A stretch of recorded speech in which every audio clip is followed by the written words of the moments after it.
Okay. All right. So, hi everyone. Thank you for being here in another webinar. My name is Nikos Panagiotou.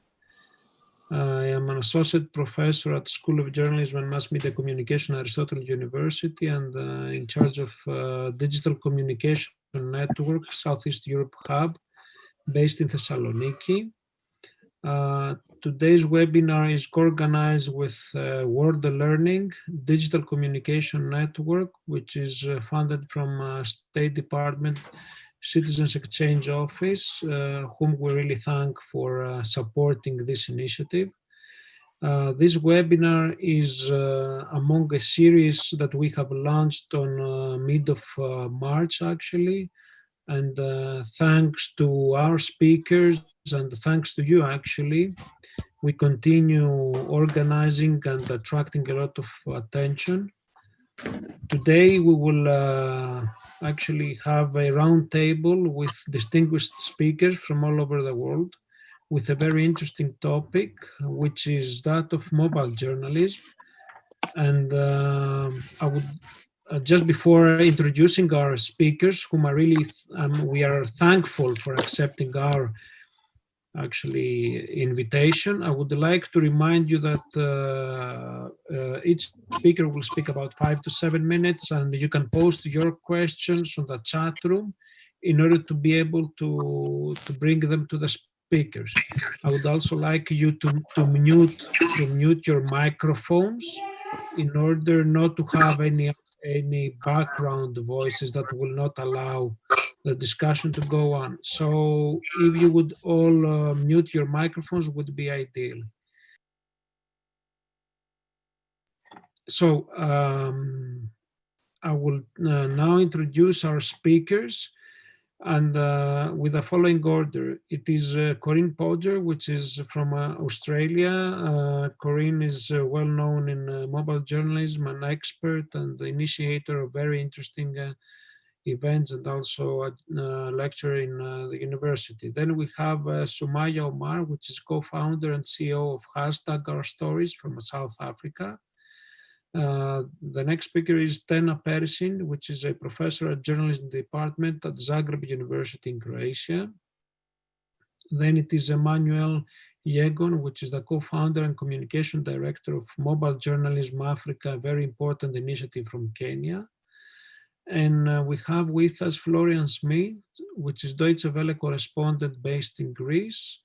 And also we have Alisher Siddique, which is director of Uzbek service from Radio Free Europe from Czech Republic. Once again, I would like to thank you all for accepting our invitation and wanted to share your thoughts with our audience. Corinne, the floor is yours. Right. Hello, everybody. Thanks so much for joining us. I understand there are people joining from all over the world. So I'm just going to crack on and share my screen. And I've got a little timer down here so I keep track of my time. So let's hope this works. Desktop. Oh, hang on. Oh, stop share because I want to play you a video. So let's go back here, share screen and share computer sound. Here we go. Excellent. All right. So what I'm going to be speaking about today is a little bit about leveling the playing field, MoJo for journalists and civil society, because we have both themes really being explored today. A little bit about me. I'm the director of the Digital Skills Agency, which provides digital skills training for newsrooms, journalism learning providers and non-governmental organisations. And some of the organisations that I've worked with are there below. I'm also the author of the Mobile Journalism Manual for Reporters and Newsrooms. And there's a web link there, and I'll repeat that later on in this presentation. And this image is taken of a group of people that I was training in Tunisia a couple of years ago for BBC Media Action on mobile journalism. And they're all members of civil society in North Africa. So I think what we're seeing a little bit of over the last 5 to 10 years is the adoption of mobile journalism, first in radio, but really in television and video, I think we see this incredible period of pioneering between 2012 and 2016. Newsrooms like RTE, the public broadcaster of Ireland, really pushed this awareness of smartphones as a serious production tool for producing broadcast quality content. And I want to show you a little mashup, which is a combination of it's the same story covered by the BBC on a traditional camera setup and also by RTE using smartphones. And I've mixed these two together to give you an idea of what it looks like. My name is Lenny White and I am a mobile barber for those living with dementia.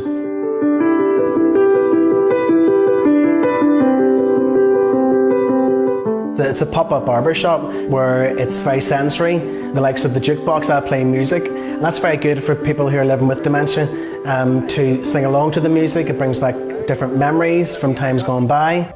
I will spray the room with lemon cologne. I will put on my jukebox, which plays all the old music like Dean Martin and Frank Sinatra. They're coming into the barber shop and it's bringing back the memories. It's more than just a haircut or a shave.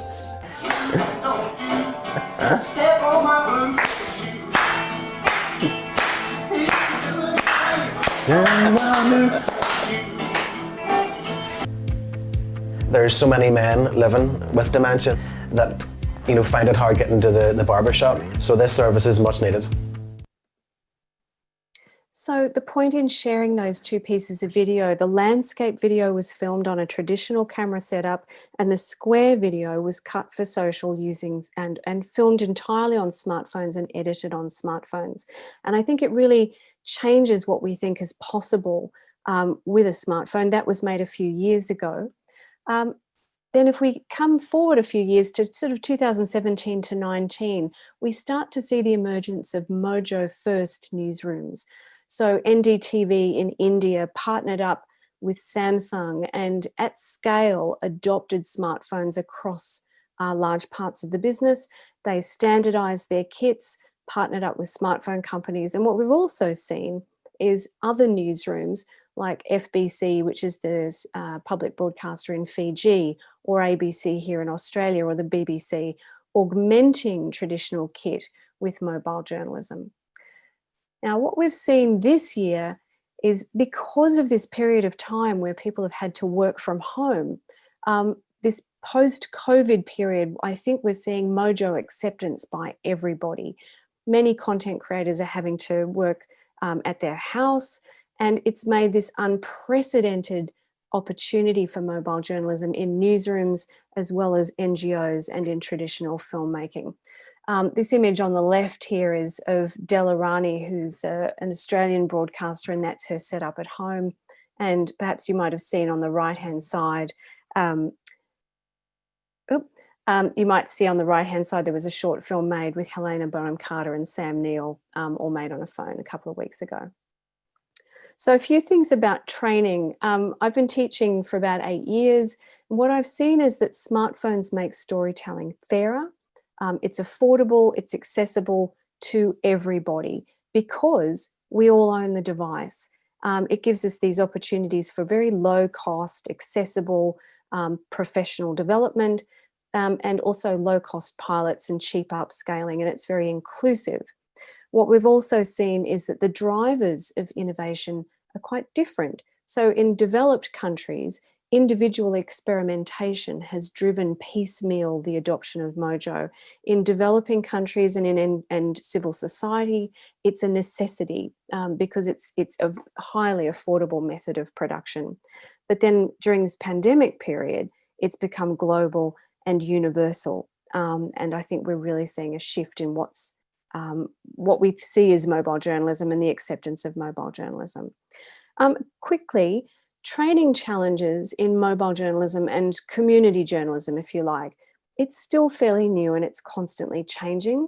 Sometimes it's seen as your emergency kit rather than a go-to device.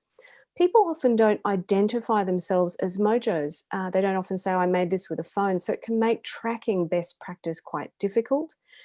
Also, mobile means two things. It could mean a laptop, it could mean a DSLR, it could mean a lightweight laptop, as well as a phone. And then some of the challenges in terms of adoption is whether or not people have budget for apps and kit, whether they're able to invest time and willing to invest time in training and learning. And also for CSOs and community journalism, understanding and being supported to learn the journalism in mobile journalism. And just quickly on this, my feeling on best practice is that it emerges as a result of partnerships between newsroom and civil society, where you have ongoing training and mentoring to support accurate, fair, transparent reporting, as well as year-on-year improvement of technical skills and production values. Oh, that's my clock, so I'll just switch that off. I'll be very quick. Where we have these partnerships, you get really great win-win outcomes. It expands the reach of civil society issues and a range of newsroom coverage. It connects individual stories to related coverage for context, and it builds a lot of trust between journalists and civil society. So I think those sorts of examples, there's one there from Libya, run by BBC Media Action called El Cool. Another great example is the Quint in India, which has been working for, I think, 2 years or so, mentoring and providing a certification program for citizen journalists. And these really have produced some very fine results. So these are the links I want to mention. I'll pop them into the chat when I finish. The Mobile Journalism Manual for Reporters and Newsrooms. Later this month, I'm co-organising a mobile journalism conference for Asia, which will be 25th to the 27th of June. There's a link there. I'm the only Corinne Podger on Twitter, so you're very welcome to direct message me, and my email address is there. So that, my friends, is my presentation. Thank you so much for your time. I'll hand back to Nikos. Thank you very much, Corinne. It was a great presentation, and I really liked the video. I think you should send it to me in order to forward it to my barber, in order to get some ideas about how to attract a new customer. Sure. So thank you very much. So now we will move to our next speaker, which is Tena Perisin. Do you want to take it over? Tena is a professor at the journalism department at the Zagreb University and co-organizer of Thessaloniki International Media Summer Academy. Tena, do you want to take the floor? The floor is yours. Unmute yourself.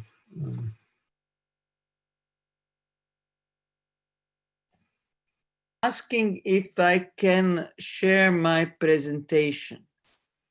Yes. Osama, yes, please. If you press the button share screen. I know something about Zoom. Okay. Okay. Yeah. Okay. Just a second. Because now I'm share screen. Here it is. Thank you. Do you see my presentation now? Just the upper scale of your presentation. No, I'm just a moment. Do you see here? Do you see my presentation? Yes. It's excellent. Thank you. Okay. Okay. I just wanted to say, because I have very little time, and we started to experiment some years ago. We all the time at the Zagreb University at the journalism department experimented with mobile phones, and we did some presentation even in Thessaloniki. But this year, actually in December last year, we also started with something like Zagreb News Lab, and we did some experiments not only with mobile journalism, but also with some experimental videos, new formats, digital tools, trying, to follow this trend, how to disrupt the news and make and find new viewers among young audiences. And also we are trying to get attracted our students to do, we say, like breaking the fourth wall in producing TV content and video content. So this is just, we included innovative story techniques and but telling important and relevant stories. So we concentrated on stories which are very important in Croatia and in Balkans. It was about job migrations, not only about migrants coming to Croatia, but also about people from Serbia and Macedonia and Montenegro. These are new migrants who were coming, especially during the season to Croatia. And a lot of that was done with mobile phones, of course, of this video production. Also, we invited people from the 4 regional countries, so they also joined the workshop, professionals, journalists, but also students. But this all was kind of a start because our Zagreb News Lab was in a way stopped during the Corona, and we had to organize our classes during the Corona period. And I'm teaching television journalism and television production. And we didn't know what to do, then to tell to our students to start working with their phones, because we even have equipment in our studio. We have a lot of equipment. There was no time because suddenly on Friday, we found out that from Monday, no one can enter university. So it was like evacuation of the TV studio and our faculty, which we of course have recorded with our mobile phones. Also then, you know, after all these measures and all these instructions, stay at home, then I'll try to play this video. We had earthquake in Zagreb. Just, you know, after the very strict measures were introduced, I'm trying to play the video. Do you see anything?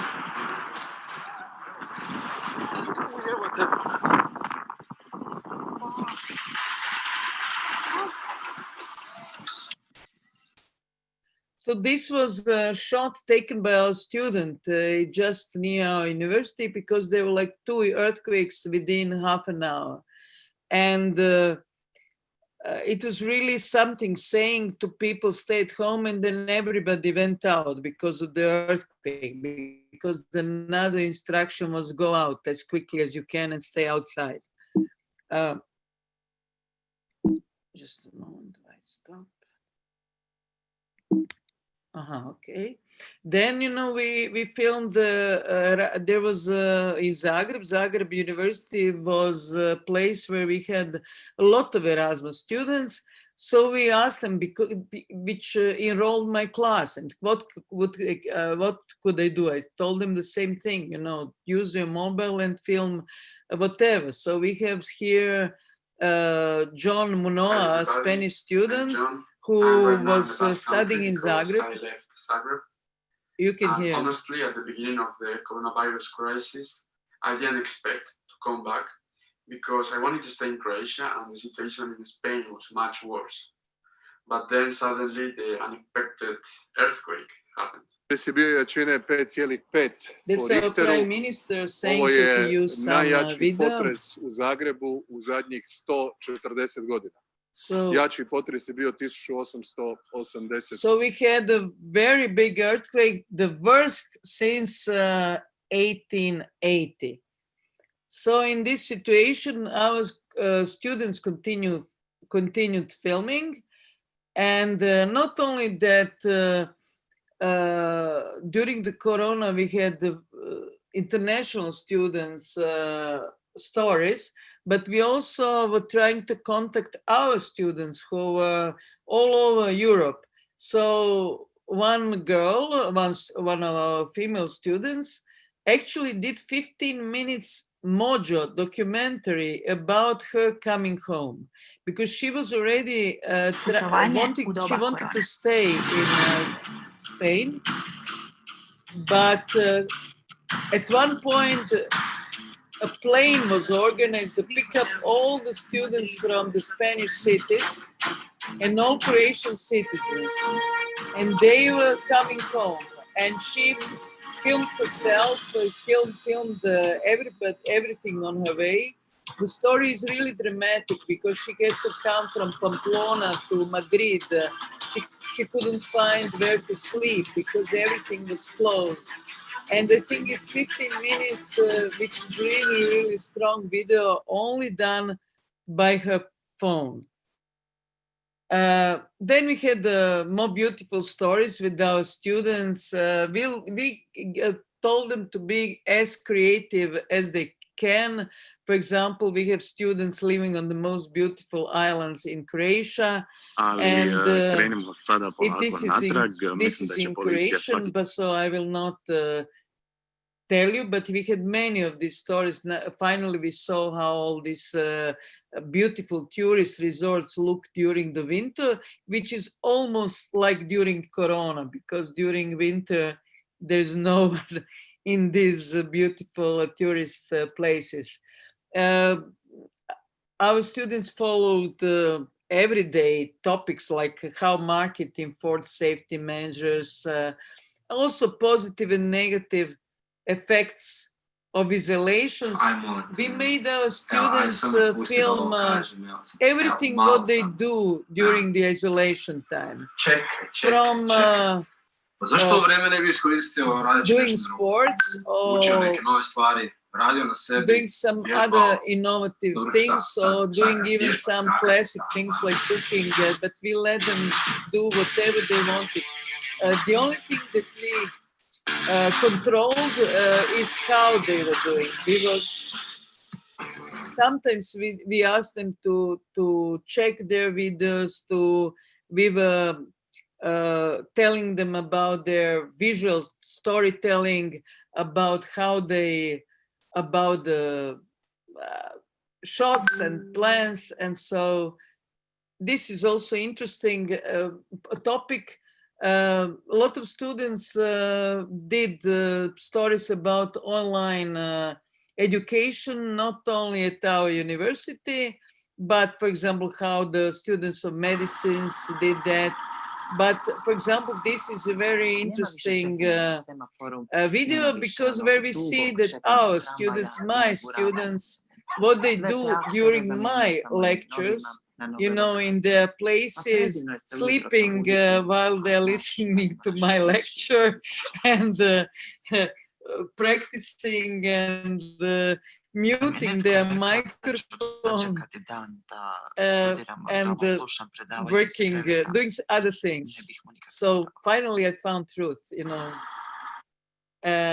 Okay, I told various activities, and I really say now that after all this time, when we started, when we were blocked in the houses during the Corona, I never expected we would have such a productivity.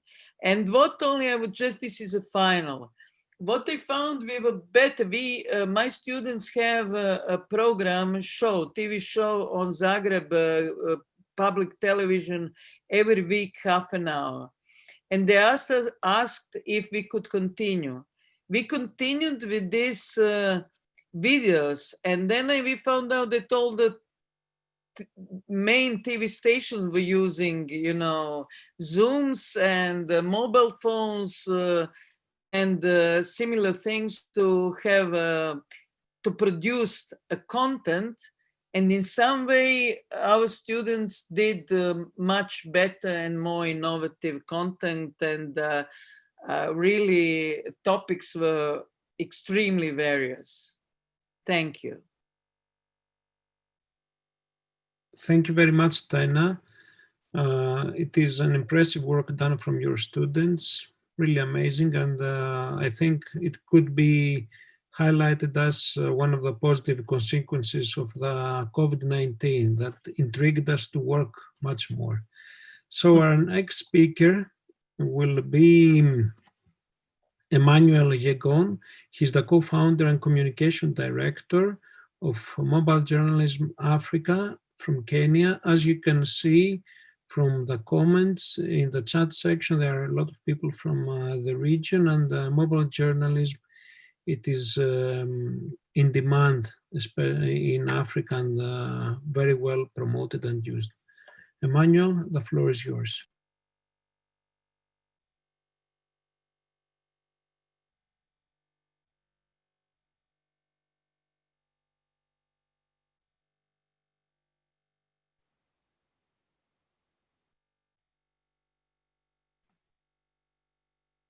Okay, we cannot hear you though. Can you hear us? Yes. Okay. Hello. Okay. Okay. Thank you. Hi, Nicholas. Yes, I am here. Thank you so much for having us this evening. So my name is Emmanuel Yegon. I'm the co-founder and communications director at Mobile Journalism Africa. And what we do at Mobile Journalism Africa is we tell the untold stories using the smartphone as the pocket studio. We call it the pocket studio. So we started out in 2018, and we are operating mainly in Kenya and across the continent. Apart from just doing the stories, like I said, we do training. So we train young people who are in the field of communication and journalism. So we do the trainings in universities and colleges here in Kenya, train them on how to tell stories using their smartphones, the tool which they have access to most of the time. And apart from that as well, we do trainings to media houses and also other non-governmental organizations out here that are trying to go in that route to show them that, you know, it's possible to do stories, tell stories, do films using the smartphone. So we publish mostly online, so we are fully digital. We are a small but digital newsroom. We publish on our Twitter, Facebook, Instagram, and the website, mobilejournalism.co.ke. And we do what's called constructive journalism. We try and do a lot of solution-based storytelling, and especially during this COVID-19 period, we've been doing stories of young change makers in the continent and people who are, you know, innovating and creating local solutions to cushion their communities from the effects of this global pandemic. We have most of those visual stories on our Facebook, Twitter, Instagram, and some that is, you know, multimedia on the website. So at the moment, we've been doing stories of those change makers, and I'm glad that we have Sumaiya here as a guest as well, because we've been collaborating with hashtag our stories in doing those stories on especially the acts of kindness during this COVID-19 period, and also stories on innovation. So what we're trying to do is establish ourselves, Mobile Journalism Africa, as a hub for storytelling across the continent. We believe that the smartphone is at the center of changing, storytelling. Moving forward, we believe it's the future of storytelling. So we are trying to take forward this challenge, you know, tell everyone across the continent that you can actually do stories, do films, generally just tell stories from your location. You know, we have people, independent storytellers from across the continent. And our rallying call is this: we believe that our stories are best told by us, and we are working around the clock to ensure that we change how the African narrative is told, because for a very long time it's been told by others. So we want people to own that narrative, and we are doing that by ensuring that we train people, equip them with skills, young people from across the continent. And when we were starting out, we used to receive stories from contributors across the continent, and we are working on making that really workable for as many people, because we want to ensure that we have reporters in all the 54 states in the continent, so that together we work towards realizing this dream that we have, you know, that we want to change how we want all of us to participate in telling the African story, and really people telling their stories from the different locations independently across the continent. The thing that I think has been mentioned here in terms of the challenges that we face in doing what we do as mobile journalists. One, especially on this part of the continent, is, you know, the adoption of mobile journalism as a way of doing journalism. Understand that even when we are trying to very few television stations, for instance, have adopted the use of MoJo. So sometimes you have really interesting content, but to be able to get it across to mainstream, for instance, for those people who the freelancers who are doing MoJo, for instance, that's a challenge. And then again, in just selling MoJo as a way of doing this, there are other challenges as well in terms of the people that we train. So access to smartphones, in as much as that number has been increasing gradually, that more and more people are now connected on the digital platforms and have access to smartphones. That is one of the things, but others still do not have that.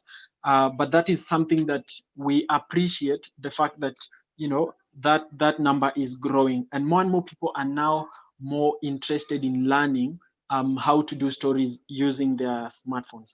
And I think what works, especially in this space, is collaborations. And we have a number of MoJos. We are trying to create a community of mobile journalists across Africa. So we have MoJos in Zimbabwe, for instance, Sumaiya and the team in South Africa. We have MoJos in Sudan. We have others in Tunisia, Ghana, and other countries. And we want to create this big pool of mobile journalists, because together and then we can work on stories of impact, those solution-based stories, and really tell the stories that matter. So I think I'll stop at that, and then we will take questions, I think, later, Nicholas. Thank you, Emmanuel. Emmanuel, as you can read that in the chat room, did an amazing work with Mobile Journalism Africa, and congratulations publicly for making all this happening, and thank you for participating here. So we will move now on our next speaker, which will be Florian Schmitz, which is Deutsche Welle correspondent in Greece. Florian, the floor is yours. Hey, Nico. Hey, everybody. Thanks for correspondent in Thessaloniki. And I've been pretty active in the field of mobile journalism for the past couple of years. You know, my core specialty is and always will be writing. I'm a lit major and I love to express. Invited me to do videos. I was a little reluctant. I didn't feel like I was a video maker or could deal with the much fun it is to film, how challenging it is to learn making videos. Because the thing with MoJo is, as we heard from speakers before, is it's a gateway drug for journalists into the field of moving images. And the big advantage is that you don't need any heavy gear like, you know, professional and very expensive cameras, which is always an obstacle to start making videos. You use this cell phone, you know, and everyday item, you push it up to stabilize the picture. You have your tripod, and you can actually produce reports for traditional TV. My videos are on DWTV. Nobody knows that, as we learned from Corinne as well, that, you know, that these videos were made with just an iPhone. And it is the future. German TV stations partially produce a third of their production with smartphones. And you know, it's a future that we need to engage in as young journalists, especially because the networks need videos and we can deliver them. It's of course a process though that requires a lot of initiative. I always tell people that they need to mess around with the camera and see, you know, what kind of can produce, how to hold the phone, or, you know, like, you know, put the cell phone under a glass and film how you pour water. Put it on the floor, and you just mess around and find out whatever angle offers you whatever result. But I did learn much more. becoming a mobile journalist because it is actually 5 jobs that you do as a single person. You are a producer, you're finding locations, you're finding protagonists, you're solving problems. Then, of course, you're the cameraman, the obvious. Then the third, you're the, which is crucial because sound can be somewhat of a challenge, especially with a cell phone, which you will see as you do it when you film at the beach, for example. You're also the editor. You edit sound and image, which is very tricky and very demanding, but you learn a lot from this. And last but not least, you're also the reporter. So I really, as a mobile journalist, I learned to focus, to see that everything is okay, that everything is all right before I hit this record button, to check the sound, check the image, check the location, know my protagonist, and then to be able to focus on the interview and ask insightful questions that deliver the quality for my video. It gave me a lot of understanding of the whole process of all the steps that come along in the making of a video, and a huge amount of appreciation also for all the fields involved.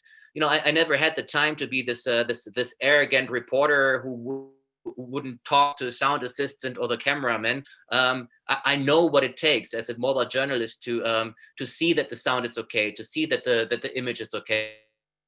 Every discipline for itself.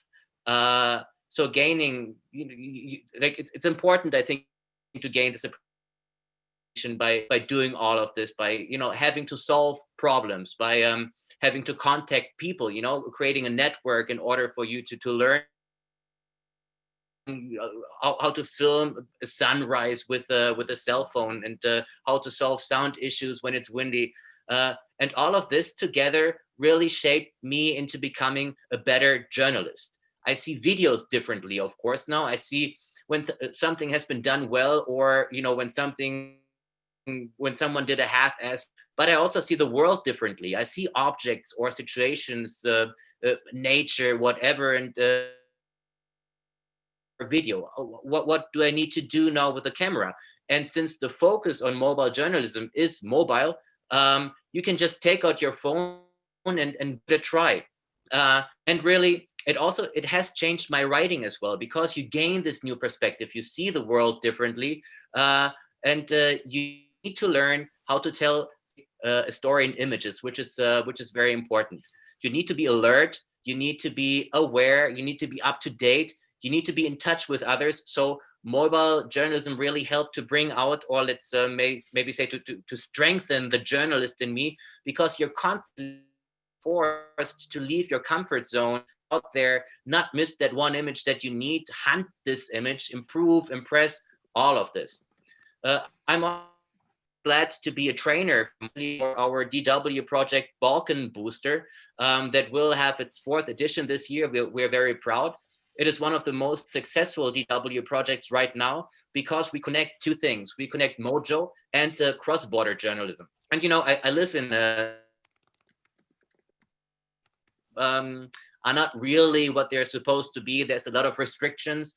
There's a lot of conflict of ownership. There's political involvement, a lot of distrust from the side of the people, which causes young journalists who want to be free, who have stories to tell, and who want to cross these boundaries of nationalism, of corruption, thought control, if you want to exaggerate. All of this causes them a great deal of problems. And what we do at Deutsche Welle is we invite young journalists from all over the Balkans, teach them the basic MoJo techniques, and then put them in international groups of 2 or 3, and send them. The results are unique, unique video stories that you would never see in the national media here. We have protagonists from Serbia and Kosovo, or from Greece and North Macedonia, collaborating, visiting each other, exchanging thoughts, and making videos in which all of this exchange kind of is new perspectives, all levels that are crucial in this region, where many young people don't feel like they have any perspectives at all. And the cell phone really has become a tool of freedom for them. They do not depend on the national media. They can create their own material and be heard, be seen, and actually contribute to change. And last thought from my part, there's not only just this level of yay, let's express ourselves.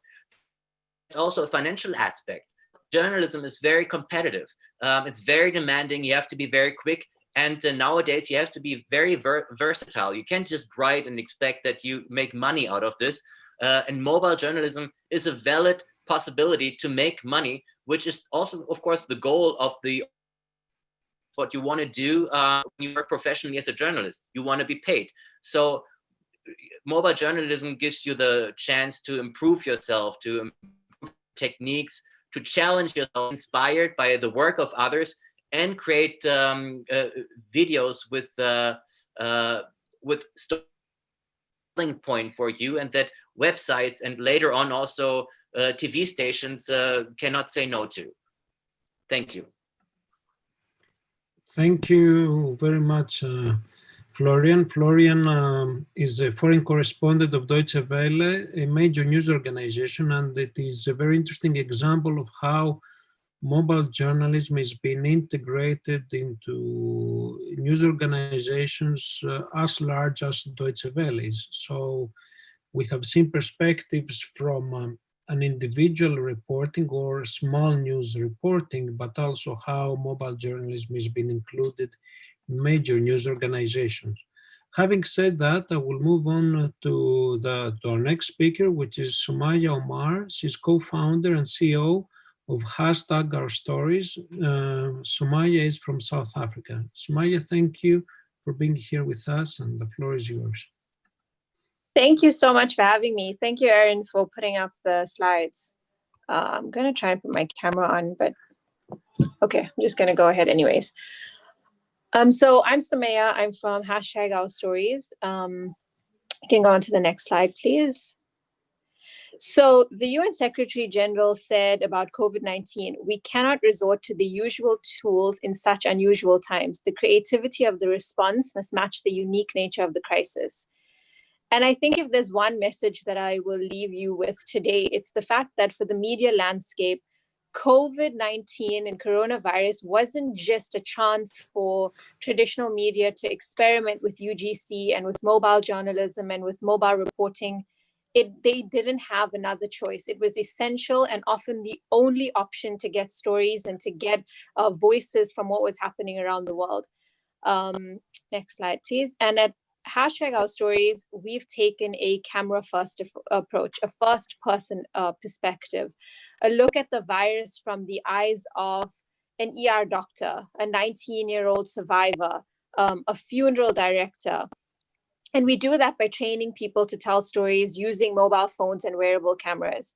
Next slide, please. We've trained over 3,000 people in over 140 countries. We publish our stories across platforms from Snapchat, Instagram, Facebook, YouTube, and we reach millions of people a day.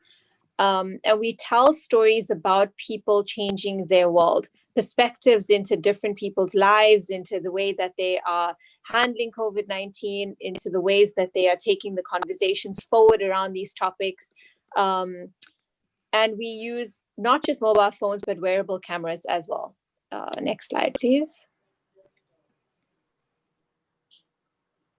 And we've tackled the coronavirus in a couple of ways, in 4 different ways, using user-generated content in an episodic way, creating shows, augmented reality lenses, wearable journalism, and social VR.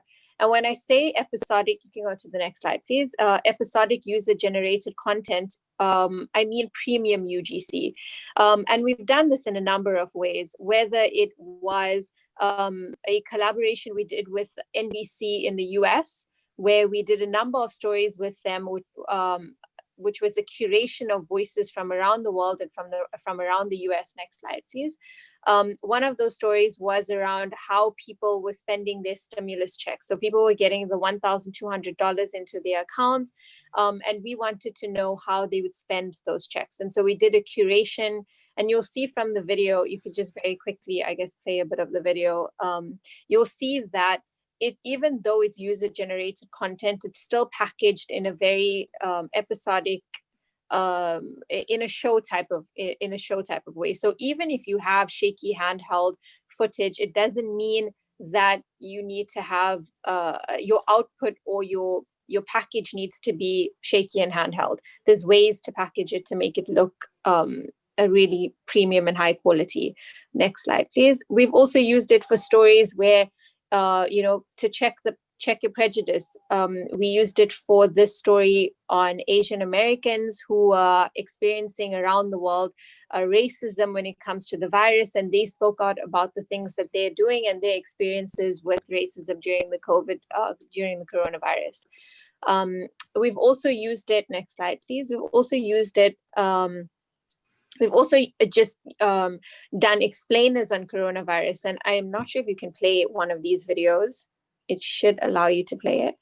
But literally from home, we have it, not leaving home, we still created these really great explainer videos about coronavirus, how soap kills coronavirus, how to make your own mask at home. So meaningful explainer type of content. You can see, I'm not sure why it's not playing on the presentation, but you can see some of our videos on our Instagram page, #OurStories, or Snapchat. It's also #OurStories.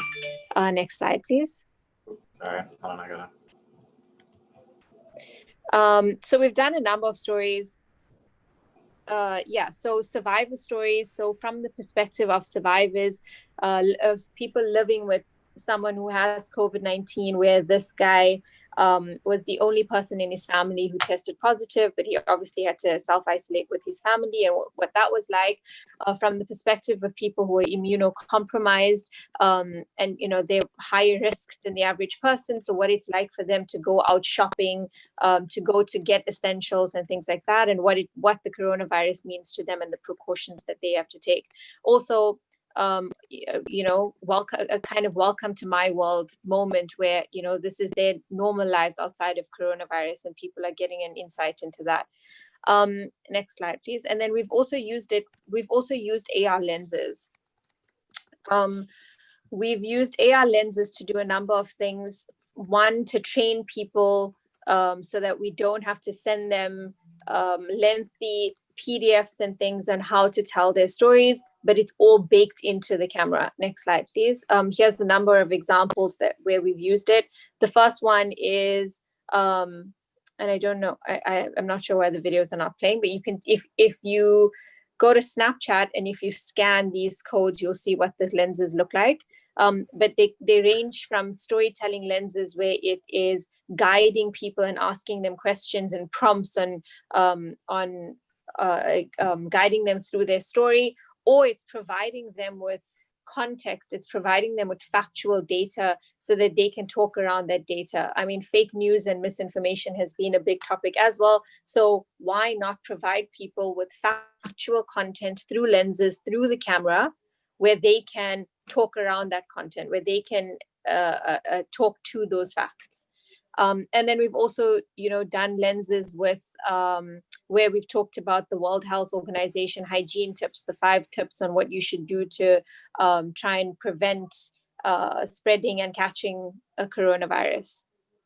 Next slide, please. And then wearable journalism. Next one, please. So wearable journalism, we use Snapchat spectacles to tell stories literally from the perspective of people. And this is something that we've also been collaborating with Yegon on, and we've done a story with him where we've sent him a pair of spectacles, and we're sending spectacles around the world to people who are doing acts of kindness, whether it's chefs who are feeding the homeless, or whether it's people that are entertaining people by offering free Skillshare, or whether it is, people that are doing things for the NHS and for healthcare workers, creating balloons and, just doing really kind things. So we send these spectacles to people around the world who are doing this. We train them on how to use the spectacles and how to capture the footage, and then we package it into awesome stories, which you can also check out on our channels. Next, please. And the last way that we've been tackling coronavirus from a journalism perspective is social VR. So obviously one of the things that has been difficult during coronavirus is that there's really hard to reach places like Italy, like, you know, China was one of the first places. So how do we you know, see things from the perspective of people there? And social VR, using things like Facebook Horizon, using VR headsets, we've been able to virtually meet up with people from these places, and, you know, be with them in a virtual space where they're able to tell us what's happening around them, and their perspective. Next slide, please. Yeah, so I think in conclusion, people have never been more forgiving of shaky handheld cameras. They don't know, you know, they don't know and they don't care that it's been taken on a DSLR or whether it's been taken on a phone. All they want is a powerful story. So my advice is to focus on that, focus on the powerful stories that, you know, create emotion, that give people insight into other people's lives, and the rest will follow. Thank you. Thank you very much, Sumaiya, for your thoughts and for giving us all these very important details regarding practicing mobile journalism and responding to very crucial questions.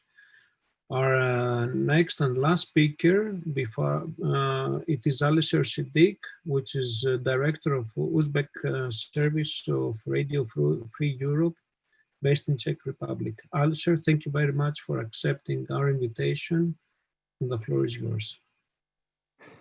Hello, hi everyone, and that was amazing thoughts, and Sumaiya is really impressing.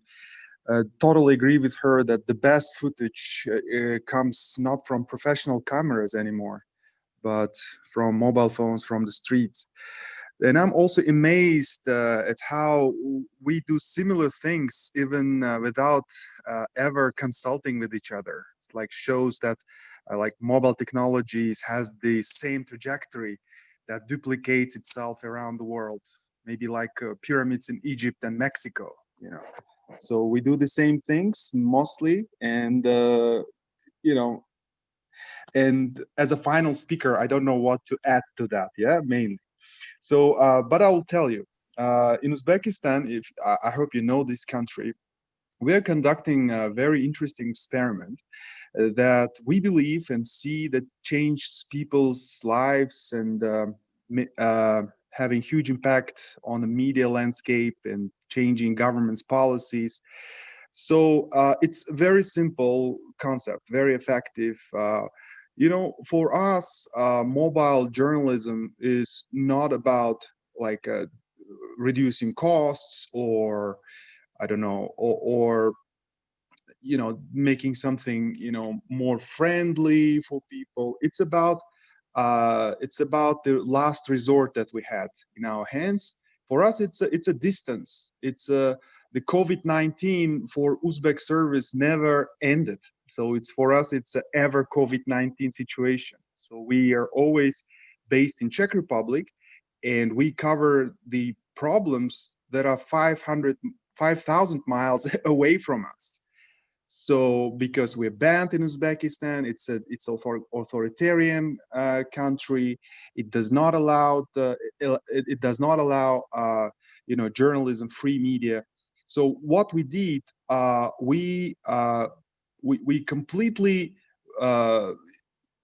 base our journalism on citizens. So basically empower citizens to be more proactive, to make changes themselves. So it's a reality as it is through the eyes of people, the whole of it. Yeah. So no boring statements, no meetings of presidents, summits, declarations, nothing like this. Pure and real life. So basically, people send us their information, their reports. Everyone, yeah. So we using all types of messengers, but I mean mostly Telegram these days, but all types of messengers to receive the torrent of citizen journalist reports, which goes through a professional journalist and then put back into that messengers, into that social media. And that would reach millions of people. and the next day, it's very interesting. Today, we received one news, and next day, that guy who sent that news tells you how things around him are different this morning. Yeah, so immediate impact because of the scale of the audience, because of the debate and the anger in some cases.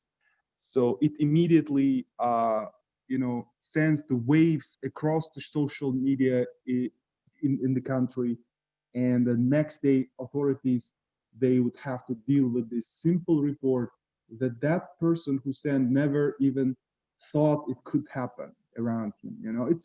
Could be simple things for you. For example, it's a forced labor reports, or the factory that releases a lot of poisonous dust, and then the next day the factory stopped, and the forced labor stopped. So stuff like this, a lot of positive impact from that. So as I said, it's very simple idea, that we receive people's report, then it goes through a special verification procedure. It's very fast, very effective procedure. Then it goes out and makes the waves of impact around the country. So in effect, it's like a Uber but for news. Yeah, everyone can call Uber, and you can call it a journalist, basically, and the journalist will immediately go in there and resolve it. So it's a digital democracy, I would say. Usually if you need your problems to be resolved, you solve this in an election. Yeah, choose your candidate. Here you don't have this luxury. It's an authoritarian state. You don't have these free elections, but you have your mobile phone. So it's how you basically change the situation around you. So just the latest example. Last week we had an inter-ethnic conflict erupted between Uzbek and Kyrgyz border. None of us was there, of course, and I don't know if any journalist was able to get there at that point. But if you go to our stories that we produce from that, it's like we were there all the time. Yeah, so it's an inter-ethnic conflict live. So that's how life changed, actually.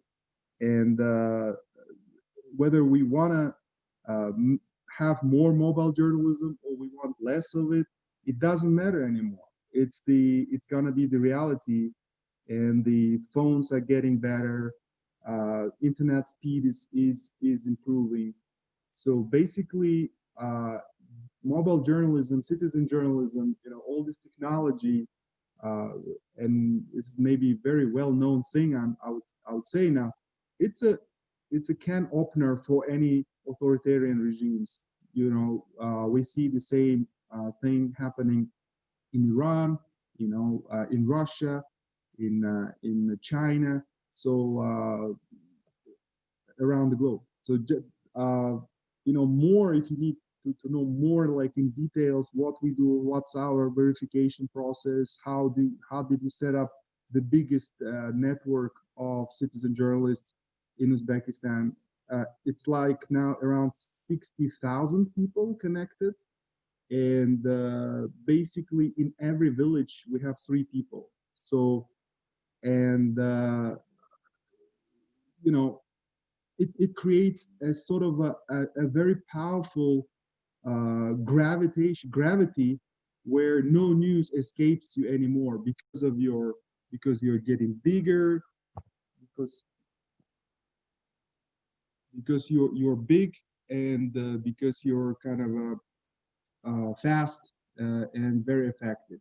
Of course, we don't have that luxury when we send our crews and do footage is nice and beautiful, but we have pretty professional tools to turn any shaky hand video into polished, nice piece. of information. That's it. Any questions? Alisher, thank you very much. This is what I was just writing to the chat, that it's time for questions. And so now the floor is yours. You know, we cannot talk about mobile journalism and not actually open up the floor to all the participants, either to share your experiences, because in the chat room there has been ongoing a very interesting discussion about from people sharing experience. It's like a community. So please post your questions. Let me ask a question to Alisher, since he was the last one. Alisher, you mentioned like 60,000 people in Uzbekistan. What is the impact in order to promote democratic values? This is my first question for you. And the second question is regarding also about this relates to all of you. What are the issues of ethics and the intersection with mobile journalism? This is something that I would like all of you to discuss. What are ethical issues when applying mobile journalism, and what does it mean in terms of democratization, the intersection of democratization, since journalism is more open? Thank you. Let us start with Alisher. Yes, it's an incredibly interesting question you are asking. You know, our project called Telegram from You, yeah, because it actually refers to the Telegram messenger. So this small channel was a big scandal. Like let's say, Uzbek government sends letter to U.S. government asking U.S. government to stop this Telegram channel. You know, like imagining, you know, on the governmental level. The first, the claim it was unethical. It is not journalistic. It's not journalism. It's it's fake and things like that. Yeah. So and then, you know, obviously we received a letter from the government, investigating that. But in the meantime, the same channel allowed one government official to leak us a real document of the government. The real the complaint to U.S. government is just a complaint, but the whistleblower in the government using our channel sends us the real situation in the government, how they're afraid of this channel, what orders have been made in order to resolve all the issues. So they believe that this thing is really subversive in a way, and if that continues, they will need to resolve it so fast. So if they don't, people will go out on streets, you know. So for them, it became a monitoring of situation now. So now it is the simple episode of relations between us and Uzbek government now is very interesting, because now they're interested in showing how they resolved every issue. So after we publish something, they send us immediately, you know, the whole, you know, report what has been done in that matter. Yeah. So and then we publish that report as well. So just to it reflects how government is acting on the certain situation and how we are making impact. So basically, it allows us boss to strive, and you know, and day by day, it's now that's the situation. Thank you, Alisher. We have one question from the audience before I give privilege to my own question that is addressed to all of you. The question relates with how quickly did MoJo spread to your countries during the pandemic? Did TV studios conduct training courses, or did they learn on their own? Who wants to take the question? Let us start from, who wants to take? Corinne, because you answered in the chat room, please, if you want to like take it from here, and then I will pass it over to the others. Sure. I mean, what I've observed here in Australia is that necessity is apparent, right? So as soon as you have an urgent need to work from home and continue to produce your content, a lot of the reluctance to embrace smartphones went out the window. I don't think, there wasn't formal training really. I think people learned on the job, and you could see that as a viewer. If you were watching the television in, let's say, mid-March, it was bad Skype and no one had a microphone and it looked bad and the backgrounds were, and it's, improved very quickly. And you could see by viewing that people were learning on the job. That's my impression here. Thank you. Tena?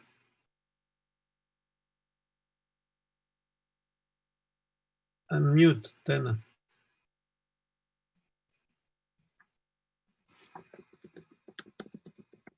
Yes, Tena. Yeah, I think I learned a lot from this period, and I was trying really to go to with the students. We were trying, really to break the fourth wall. I think that I am very interested now. I mean, this is what I'm dealing. What the young audience is interested at all. What they are watching, what they are.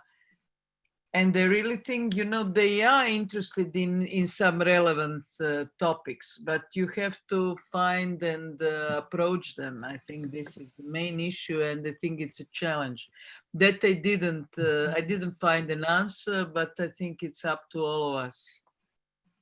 Okay, thank you. Emmanuel? Well, I have not seen any effort from the mainstream media to train, their journalists in MoJo, especially during this time. But I have seen individual journalists, use this as a mode of, whether they are going to do live, connect to studio, they have to comment on something. I've seen them, do that at an individual level, but that hasn't happened as an initiative from the media stations themselves. And if I could respond to the other issue about ethics and yes. Yeah, so I think one thing that needs to be clear is that this technology that we are using, the smartphone, does not replace anything in terms of the journalistic ethics. So those ones remain as they are, that even while we are using the smartphone, in as much as it gives us, the proximity, it does not, when someone sees the smartphone, they do not freak out compared to when they see the big cameras, for instance. But what remains intact is the code of conduct and how we conduct ourselves while we do our stories as journalists. We haven't had any issues regarding our conduct in doing what we do as journalists, but I thought it's important to note that the journalistic codes of conduct still hold even when you're practicing MoJo. Great, please. Thank you. Thank you. Sumaiya, do you want to take the question as well? Both ones, mine and... Yeah. Sorry, what was the first question again? So the first question is the consequences of COVID-19 regarding the promotion and practicing of mobile journalism in South Africa. Ah, okay, yes, and traditional. And the other one is about, yes, and the traditional news organizers. And the other one was regarding ethics in mobile journalism, etc. I think with regard to traditional media, I mean, for the first time ever, if you are watching CNN International, you're seeing Richard Quest in his bedroom doing yoga with someone over a Skype call. So I think traditional media have definitely very quickly had to adapt to using different methodologies to tell stories. And at the same time, I think that we've seen a very shaky media landscape. We've seen a very scary media landscape with, large organizations having to downscale, having to retrench people, having to let go of thousands of people within the organization. So I think if I was somebody that was just joining the media landscape, if I was someone coming out of university or just starting off, I think the lesson would be that you can no longer just be one thing in journalism. You have to be everything. You have to be able to shoot a video, whether that's on your phone or whatever it is. You have to be able to write, you have to be able to tweet, you have to be able to do an Instagram story, you have to be able to do a Snapchat story, all on your own. So I think that's the lesson that's come out of this, is that you have to be a one man or one woman band storyteller. And for the other question, I agree with Yegon around the ethics, is that what all of this user-generated content and all of the citizen journalism means is that you have all of this noise, you have so much content out there.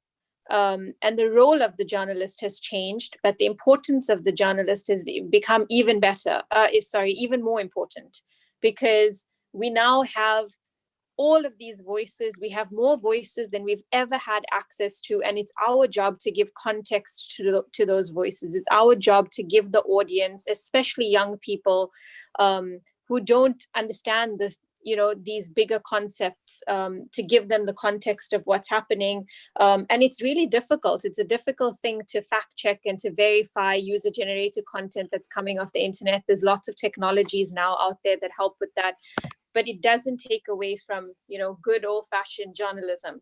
And so even at #OurStories, we're hiring more journalists than we were before, because there's more content coming out. There's more to verify. There's more to curate. There's more context to give.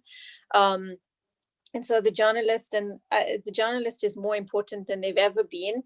And the ethics around user-generated content is also, is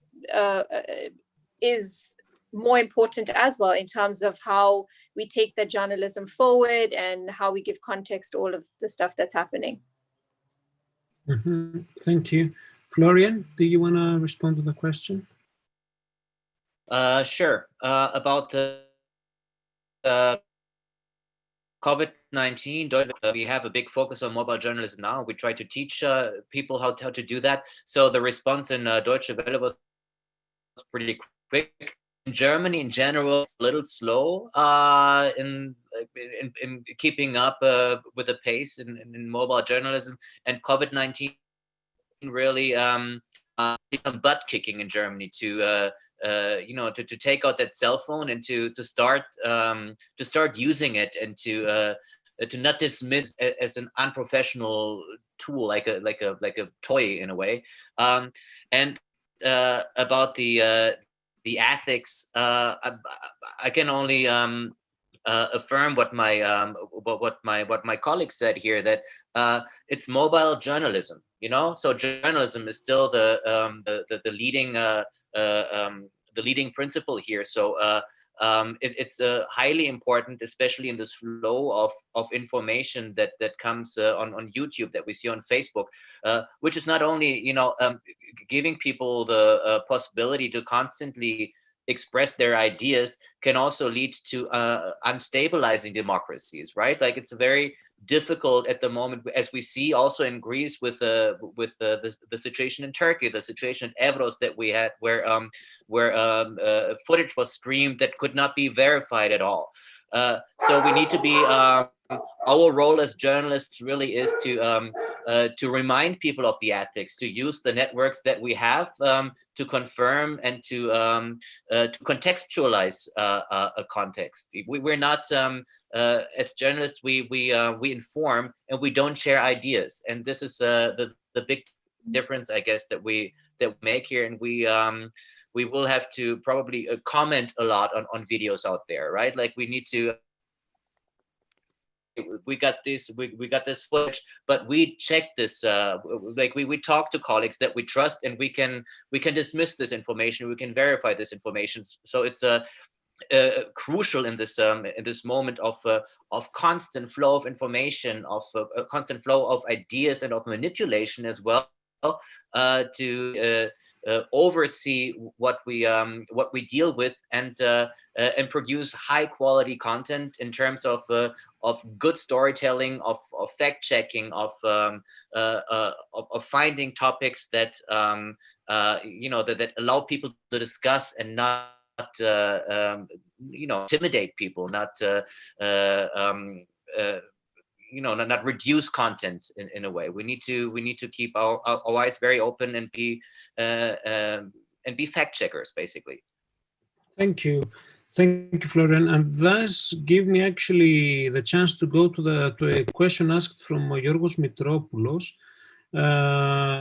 regarding, do you believe that mobile journalism can help us out to prevent misinformation and fake news?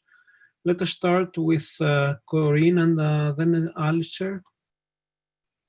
Sure. I thought this is a really interesting question, George, because I have two things that come to mind with this. The first is, as some of my colleagues have mentioned, we shouldn't get bogged down on the device, right?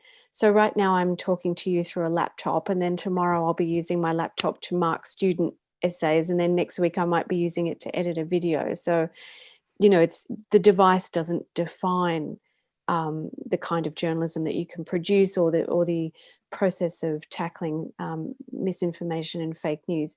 What I think is revolutionary about the smartphone, and it's perhaps shared really only by pen and paper, is that the audience increasingly has access to the means of production. Production is different to journalism, right? So one is content and one is journalism. And so I think where we have these, partnerships and formal training programs like the ones that have been mentioned on this call between professional journalists and people who have, been in the industry and understand accuracy, fairness, transparency, and provide that support, that learning to the audience and to civil society, then we have an improved way of tackling misinformation. The example I mentioned in my presentation of the Quint in India, the project called My Report, what that has done is enabled members of the community from across India and outside of India, because of course the internet goes everywhere, to send in stories that need coverage and investigation, and then they work with the journalists at the Quint to fact check that and make sure it's accurate, and then it all goes up on a dedicated website. I'll put a link in the chat. So I do think the smartphone has that potential, but because we all have one. I don't say we all, but increasingly we all have one. Thank you, Alisher. Thank you, Corinne. Yeah, I mean, verification of this news from UGC, from mobile journalists and from citizen journalists is like is my theme, and we do it like on industrial level, let's say. So there's a special technique you do that. If you constantly do that every day, and you get used to it. But in general, it is governments. It's the responsibility of authorities to make information available, and verifiable in a way. So it's there who should release all land registries. I know in Germany, if you need to check who owns what property, I mean, you can do that easily. I mean, in Greece or whatever. Not in Uzbekistan. So you may live like this for centuries, never pushing them to release every stuff. So, and something should be this ice-breaking thing, So a little further, a little more proactive than just, if we cannot say that, if we cannot prove it, if we don't say it, then leave it like that forever. So what we do, our work lets authorities to open up, So they need to allow things to, for example, before our operation in Uzbekistan, government agencies never had press officers. So now they have press officers in every institution. But before we started that, it's not like you can call any ministry and ask, what do you think about this? We have information. Can you confirm? It's not like that. It's a silence. So that's the regime we're talking about here. So in general, again, I totally agree that it's not the tool which defines the journalism, but I also don't think that we are, as a journalist, should you know, count ourselves as the ultimate truth teller. Yeah, so there are a lot of things that we don't know. We are, you know, it's a lot of things we cannot even be close at, you know. So you know, people and listening to a lot of people is very good practice. Yeah, so it actually helps to prevent fake news. So to allow this type of debates where people can themselves reveal these things, it's a completely different in, you know, different world. I would you know, I'm talking about at that point. So I'm journalist, you know, to the bones, but I know all these techniques, everything, you know, what you should do, how to verify, how to investigate. Our work put down president's daughters, you know, with huge investigations, everything. But you know, mobile thing, you know, the ability to talk to your audience is something else. It's something new, to engage more with your audience, but don't tell them what you think as a journalist they should know. Listen to them, what they want to know, you know, what's actually you know, matters to them. That's we should serve the people eventually. So that's my point. Thank you, Alisher. And then I will just take, I will just actually bring the final question from Claudia. That she asks about how do you tackle the flow of information or perspectives from anonymous sources, especially when you deal with mobile journalism. Tena, do you want to take this question along with Florian and Emmanuel? I mean, whoever wants to just pop in. I didn't hear Florian. It was such a bad connection. So no, the question is how do you tackle the flow of information when you practicing mobile journalism, and especially anonymous sources, etc. Yeah, we didn't. I mean, I'm working with the students, and we didn't tackle that problem because, I mean, we didn't have that problem, but in the future we should talk about it. But we didn't encounter anything like that. Yeah. Okay. Anyone else that wants to give a shot at for this question? Because it relates with how. Yes, please, Florian. So dealing with this flow of information and seeing verify a source or not doesn't really have anything to do with mobile journalism or anything else. It's like you need to see whatever you can verify as well. You know, you need to. I did a big report, not mobile journalism, but an online report on illegal pushback from Greece to Turkey, and we were collaborating with Lighthouse Reports and with Bellingcat, who are very specialized on that. So I think it's especially in this world, to handle this flow of information, you need to collaborate with other people. I think it's crucial. It's always crucial. Also, like in order not to just share ideas, but to but to be able to inform and to be able to be sure what you're doing. And so it really is the same as the ethical question. It becomes increasingly difficult to verify sources because of this flow of information. But you then need to work with people who know what they're doing.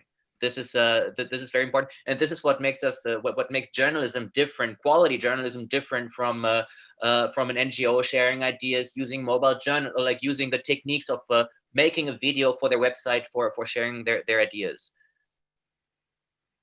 Thank you, Florian. Tena? Because previously I didn't understand exactly because what Florian said. I don't think that this tackling anonymous sources has to do anything with mobile journalism. Mobile journalism is a very clear thing. You know, you do what you want to do, but we tackle a lot with publishing articles, and this is something really that we are learning how to ask and how to check all the time and verify sources. But I don't think the two things have something in common. It's something, mobile journalism, it's even more straight, you know, you approach the person that you know, very rarely you're talking to someone because it's a camera and it's a visual. And that's the beauty of all of that, because in the printed media, in the internet and the social media, you but I think, you know, with MoJo, it's harder to do so. Thank you. Just I would like you, if you have a final, to take the final word from you just before we end up this webinar, if you want to add something. Okay. So let me start from thanking our speakers. I will start from Corinne. It's really late now in Australia. So thank you for being so late with us. Thank you, Tena, for being with us and accepting our invitation and actually sharing all this valuable experience with your students. I know that you're doing an amazing job. And Florian, also thank you for responding to our call and being part of this webinar and highlighting your work. Alisher, also your work is outstanding in Uzbekistan, and I think that everyone, the participants really liked what you have brought up in the case. Emmanuel, congratulations. Thank you very much. Keep up all the good work. We have seen in the chat room that Africa is doing more than amazing work as a continent. Sumaiya as well, thank you very much. Keep up the very good work. I really like the fact that you engage your audience a lot. Please have in mind the following, that Digital Communication Network is a network of engagement, discussion, and forum. It doesn't end here. Actually, these webinars is a platform to get to know each other, present our work, and actually create a network of affiliation to work together. Please follow our activities in DCNCE Facebook page, Digital Communication web page, in Digital Communication Southeast Europe Hub web page as well. We will continue our webinars. You will immediately after this webinar, you will receive a link to evaluate, because we really highly appreciate having your feedback for this event, today's event. Just to add something, I am an associate professor. I participated in many conferences, webinars, etc. I just want to point out that this was one of the best ones that, and I feel really privileged to moderate such a very good panel of presenters. And I'm sure that our audience really liked it. You can tell that from the chat room that they stayed till now with us. Just want to mention that the webinar was actually organized from Digital Communication Southeast Europe Hub in cooperation with World Learning, with the Digital Communication Network, which is funded from State Department Offices of Citizens Exchange. I would like to thank everyone, and especially all the ones that contributed in order to have this this meeting. Special thanks to Aaron, special thanks to Vlad, special thanks to Asken if she's here, and to Lore, to Lakin as well. Thank you very much for being today here with us. We will continue next week.